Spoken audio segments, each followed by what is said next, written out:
But we met at our job and so fast, little tight little switch. Just walking. I mean, kick. after that, to speak this up, I was like, why isn't he texting me? Like, this was on. Just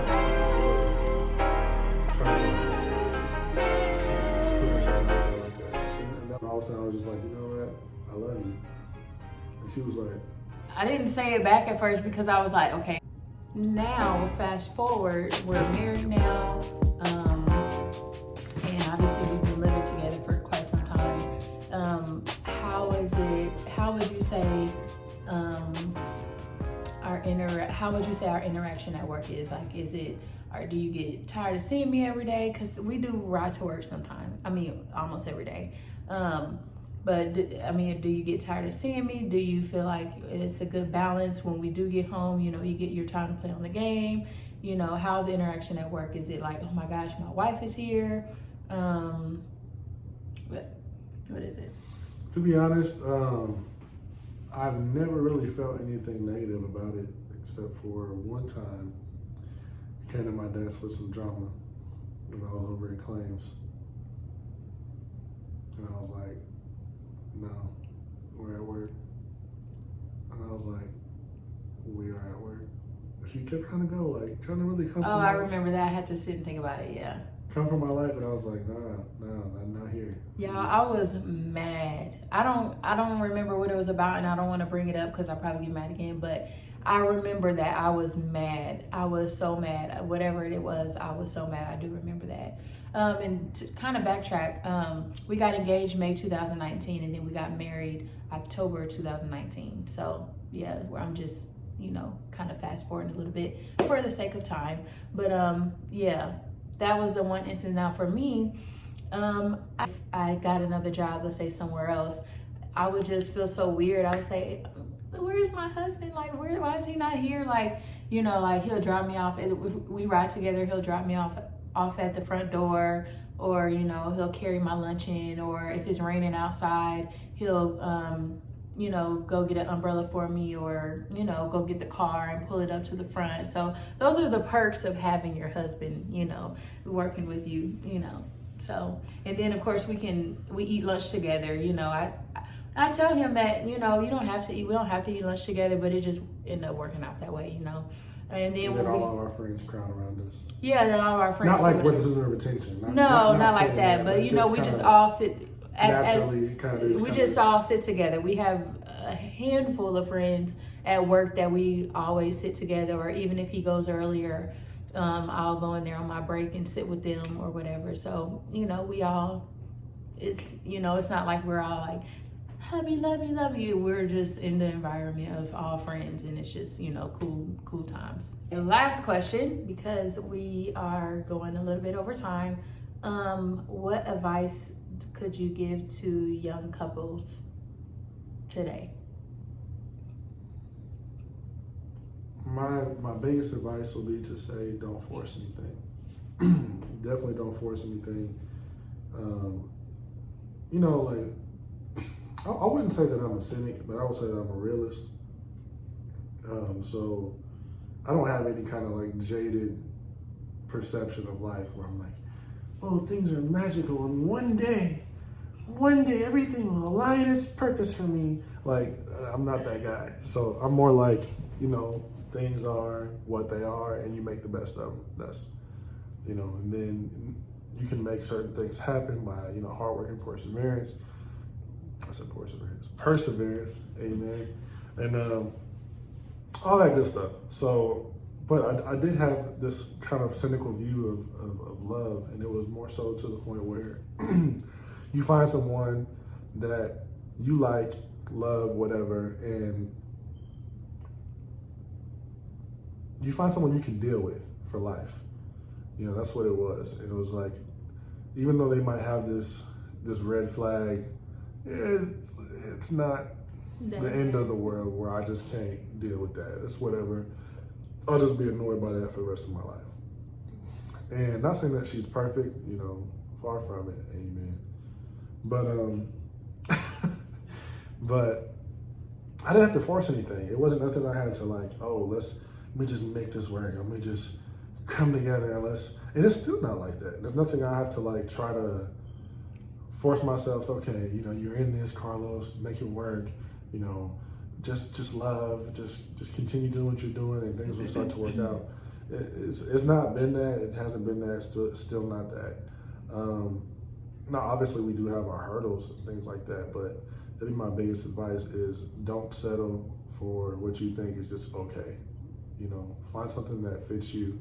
And not saying that I was always the perfect person in previous relationships or anything like that. Like sometimes they were settling with me and vice versa. And not saying that there's this one universal, the one, but you will find someone who just fits your life very naturally. Like when I brought her to my family, this was the first person that they've ever liked, like instantly.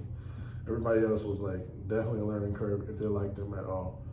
And she just fit in. Like my sisters, they love her. Like my sisters, including my little cousin Portia, they all love her, and they have a group chat. They text every day. This has been for a long time. It's probably before we even got married.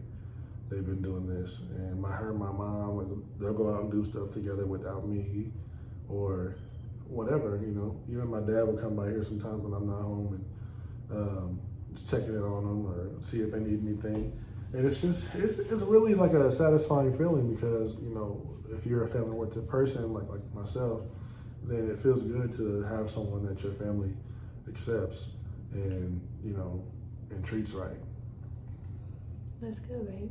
I definitely agree with that because, you know, going into, I mean, I just hear a lot of stories, you know, of couples saying, I don't get along with my in-laws or, you know, whatever, I don't get along with them, whatever. And, you know, I'm very thankful that, you know, I do not have that problem at all, like, not at all. So I definitely agree with it. That's a good point.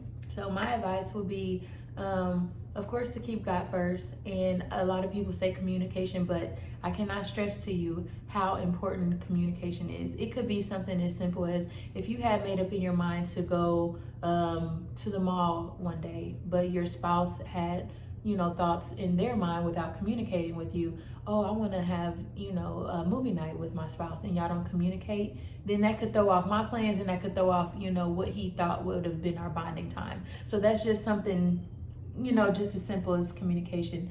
And like I said, of course, to keep God first. I mean, we pray, you know, all the time, good times and bad times. You know, we continue to, you know, show each other what love is, and, you know, we continue to grow with that as well. So, you know, it's always important to, you know, not just pray when you're down or, you know, you're going through a struggle or a hard time. Is, you know, thank God for the good times. Thank God because you're happy. Really think it's important just to, you know, be thankful and stay prayerful in your relationship, and just to communicate. Like, you know, obviously there's still something that I could work on, you know, or even that he could work on, that you don't even think, oh shoot, I should.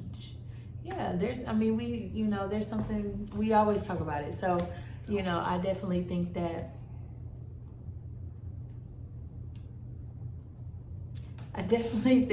those two things are important: to keep God first and remember to pray for the good and the bad, and to communicate. So those are my two things. And I think that wraps up this video. If you guys like this video, if you don't have anything else to say. I do actually.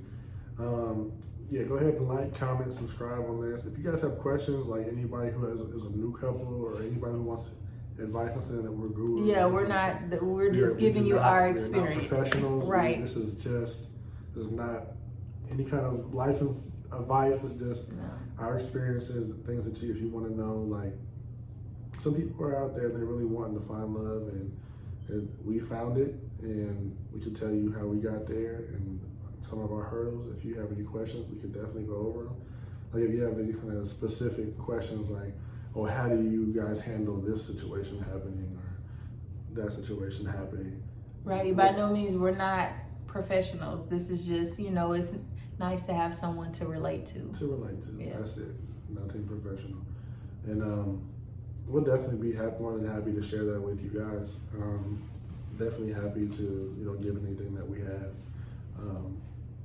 In that regard, we want everybody to have someone that they care for and cares for them. Now, next to be looking forward from us, which we have not talked about, I'm sorry, babe, here it is. Speaking of communication. Weight loss journey. We are trying to use had a baby. We're trying to get her back. Also, I want to get back to some resemblance of myself. So we're going to be going ahead and putting up weekly progress videos of how we're doing, what we've been doing, how we've been eating, in addition to the things that we normally do. So look out for that. And y'all, when I tell y'all this, we've been vegan ever since this whole pandemic. We kind of fell off a little bit. Situation. We kind of fell off, but we have been vegan for about a month, and we really saw results. I think the hardest part was just finding recipes and all that stuff. So yeah, we'll get all into all that in those videos. And I will say too, once you stopped being vegan, they had to go back to, we didn't have to go back, but the shelves are so empty, we had to eat what we could find. Right. Once we stopped doing that, I've seen a difference as well. Like, I've seen the exact opposite. Things coming back, weight coming back on, Oh, yeah. not feeling as energetic. Definitely. So, yeah, we'll keep you guys posted on that. Yeah, and let us know what you guys want to see. I mean, this is something different than our vlogs. Obviously we noticed that we don't have like a get to know us, type video. So we'll do more videos like this, where we talk about one specific experience. I mean, a lot has happened. The year 2019, a lot has happened literally in our lives, life-changing events for us. So it's just like, whoa, like, so, if you want us to share it, we'd be more than happy to do that. So yeah, just let us know. And yeah, like he said, don't forget to like, comment, and subscribe, and we'll see you guys in our next video. Bye. Peace out.